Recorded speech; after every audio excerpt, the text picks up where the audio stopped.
السلام علیکم ورحمۃ اللہ وبرکاتہ۔ ناظرین، آج کا ہمارا موضوع ہے کہ لائٹ جلا کر کمرہ روشن کر کے ہم بستری کرنا جائز ہے یا ناجائز ہے۔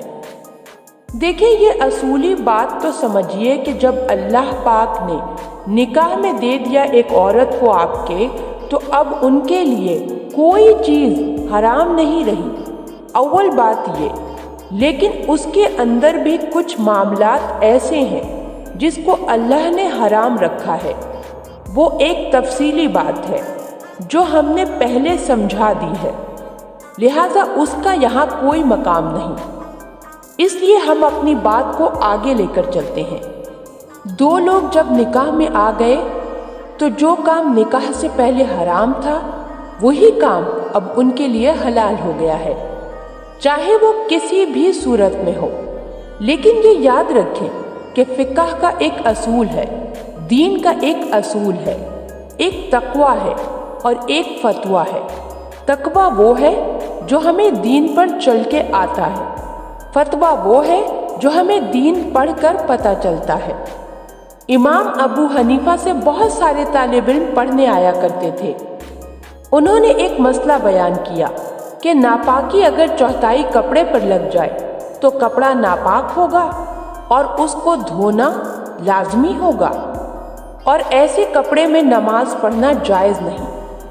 انہی کا ایک طالب علم ان کے پاس سے گزرا، ان کو دیکھا کہ وہ دریا پہ بیٹھے ہیں اور اپنے کپڑے دھو رہے ہیں۔ پوچھا، استاد جی کیا معاملہ پیش آیا؟ انہوں نے کہا کہ میرے کپڑے پر تھوڑی سی نجاست لگ گئی تھی۔ تو طالب علم نے کہا کہ نجاست تو کم تھی، حالانکہ آپ نے درس میں فرمایا تھا کہ نجاست اگر چوتھائی کپڑے پر لگ جائے تو پھر اس کو دھونا چاہیے، اور آپ کی نجاست تو کم تھی۔ تو انہوں نے فرمایا کہ بچے، بات یہ ہے کہ ایک ہوتا ہے تقویٰ اور ایک ہوتا ہے فتویٰ۔ میں اپنے لیے تقوی پہ عمل کرتا ہوں اور تمہارے لیے فتویٰ ہے۔ اگر تم چاہو تو تم بھی تقویٰ پر عمل کر سکتے ہو۔ تو بات صرف اتنی ہے کہ چاہے آپ لائٹ آن کر کے کریں یا کمرے میں اندھیرا کر کے کریں، ہر صورت جائز ہے۔ لیکن جب آپ صلی اللہ علیہ وآلہ وسلم کی زندگی پر نظر ڈالتے ہیں تو ہمیں کیا پتہ چلتا ہے؟ حضرت عائشہ رضی اللہ تعالی عنہا فرماتی ہیں کہ میں نے اپنی پوری ازدواجی زندگی میں آپ صلی اللہ علیہ وآلہ وسلم کے کسی عضو کو نہیں دیکھا۔ یہ ایک بہت بڑی بات ہوتی ہے میاں بیوی کے رشتے میں۔ کیوں؟ آج کل ہمارا ذہن کیا بن چکا ہے کہ جب نکاح ہو گیا تو اب گویا کہ ہر طرح کے معاملات کرنا جائز ہے، اب چاہے وہ کسی طرح کا ہو۔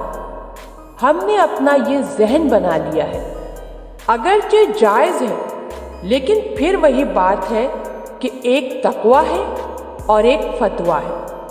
ہمیں یہ چاہیے کہ ہم ہمیشہ تقویٰ پر عمل کریں، کیونکہ اللہ تعالیٰ حیا والے ہیں اور اللہ تعالیٰ حیا کرنے والوں کو پسند فرماتے ہیں، لہٰذا ہمیں حیا کو ہی اختیار کرنا چاہیے۔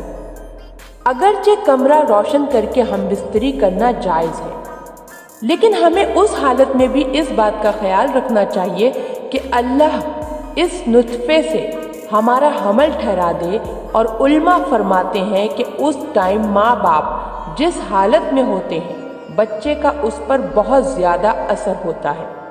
اگر ہم شیطانیت والے کام کر رہے ہیں، یعنی ہم نے ہم بستری بھی کی ہے لیکن سنت والے عمل پر نہیں کی، فحش ویڈیوز جو دیکھ رکھی تھیں اس کے مطابق کی ہے، تو یہ یاد رکھیے کہ ہم اپنے بچے کو اسی طرح پیدا کرنے کے حقدار ہوں گے۔ زیادہ کوشش کریں کہ ہم دین پر مکمل طور سے چل سکیں۔ آپ ہمارے چینل کو ضرور سبسکرائب کریں۔